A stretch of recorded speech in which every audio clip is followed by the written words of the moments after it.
Assalamualaikum warahmatullahi wabarakatuh. Waalaikumsalam warahmatullahi wabarakatuh. Bismillahirrahmanirrahim.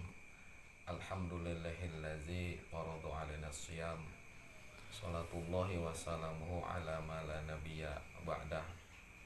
Wa ala alihi wa ashabihi wa man tabi'ahu ila yaumil qiyamah. Rabbi syrah li sadri wa yassir li amri wahlul 'uqdatam min lisani yafqahu qawli, amma ba'du. Pemirsa yang saya hormati, puji syukur alhamdulillah kita telah sampai pada bulan yang mulia, yaitu bulan Ramadan.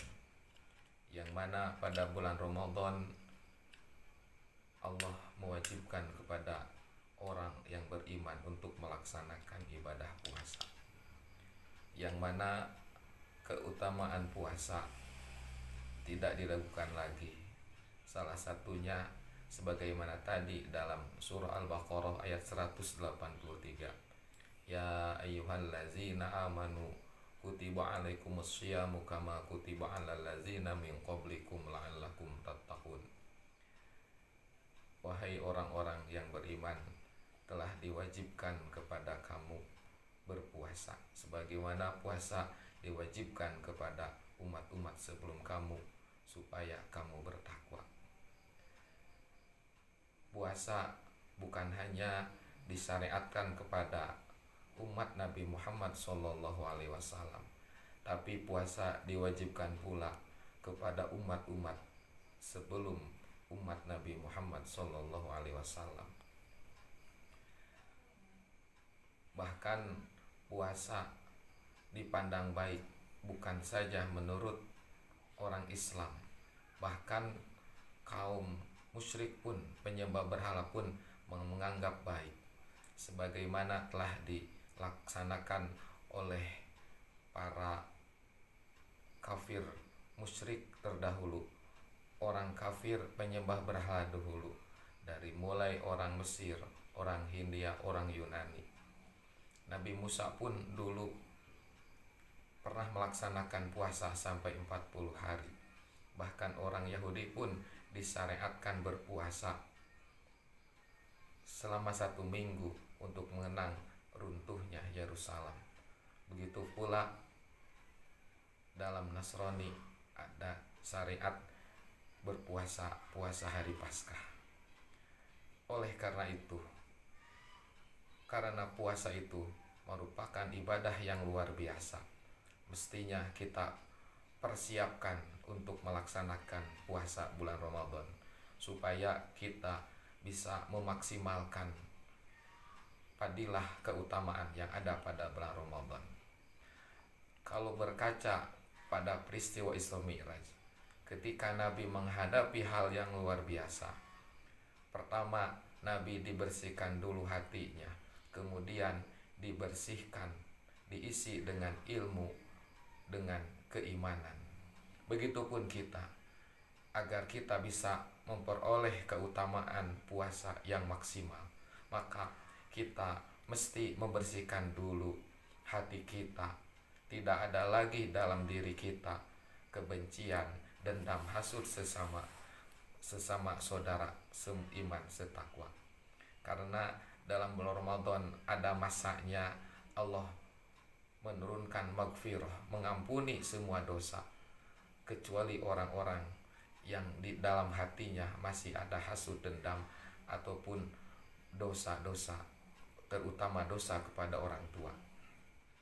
Yang kedua, perlu juga disiapkan iman yang kuat, karena dalam berpuasa pun yang dipanggil itu adalah orang yang beriman, sebagaimana tadi difirmankan, ya ayyuhallazina amanu, wahai orang-orang yang beriman.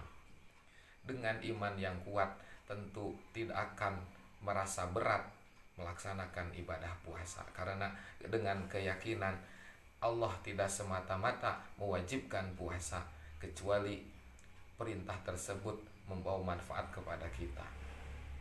Kalau kurang kuat iman, tidak sedikit yang mengaku umat Islam, usianya sudah 40, 50, 60 tahun, tapi tidak melaksanakan puasa kalah dengan anak kecil yang usianya 5 tahun 6 tahun.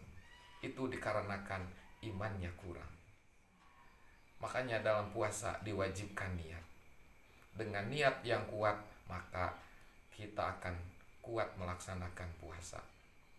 Ada satu contoh, Profesor Dr. Dadang Hawari. Beliau adalah seorang dokter, juga seorang dokter. Suatu waktu ada seorang pasien datang kepada beliau meminta obat agar kuat berpuasa. Kemudian orang tersebut diberikan obat dan orang tersebut bisa melaksanakan puasa. Padahal menurut beliau bahwa obat yang diberikan kepada pasien tersebut adalah kapsul yang kosong, tidak ada obatnya. Tapi mengapa jadi mampu berpuasa? Karena dia tersugesti, saya bisa puasa. Kita pun begitu. Kalau iman yang kuat untuk bisa melaksanakan puasa, insya Allah pasti mampu akan melaksanakan puasa. Di samping keimanan, perlu juga disiapkan ilmu, terutama ilmu tentang puasa dan amaliyah yang dilaksanakan ketika kita berpuasa. Kita mesti terus menuntut ilmu tentang puasa. Diawali dengan sahnya puasa, bahkan dengan ilmu kita bisa tingkatkan. Bukan saja kita melaksanakan hal-hal, menjauhi hal-hal yang membatalkan puasa, tapi juga menjauhi hal-hal yang membatalkan pahala puasa. Sebagai contoh, dalam awal kita dalam berpuasa diwajibkan niat, karena Nabi bersabda bahwa tidak sah puasanya orang yang tidak melaksanakan niat. Seluruh umat Islam, terutama di daerah Tasikmalaya, sehabis tarawih biasa berjamaah mengucapkan niat sama-sama. Tapi kadang-kadang lupa bahwa yang diucapkan itu adalah hukumnya hanya sunat. Sementara namanya niat tempatnya dalam hati. Nah, kalau tidak disertai dengan ilmu, mungkin orang tersebut merasa cukup dengan mengucapkan niat nawaitu shoma wadin an ada'i fati syahri ramadhani hadhihi sanati imana wa ihtisaban fadlillahi ta'ala. Mungkin merasa cukup, padahal walaupun berapa kali mengucapkan, tapi kalau tidak dibarengi dengan niat dalam hati, maka puasanya akan sia-sia. Sebab setiap amal perbuatan bila tidak disertai dengan ilmu, maka amalnya akan ditolak oleh Allah Subhanahu wa ta'ala. Setidaknya dengan ilmu berpuasa, minimal kita bisa sah melaksanakan puasa.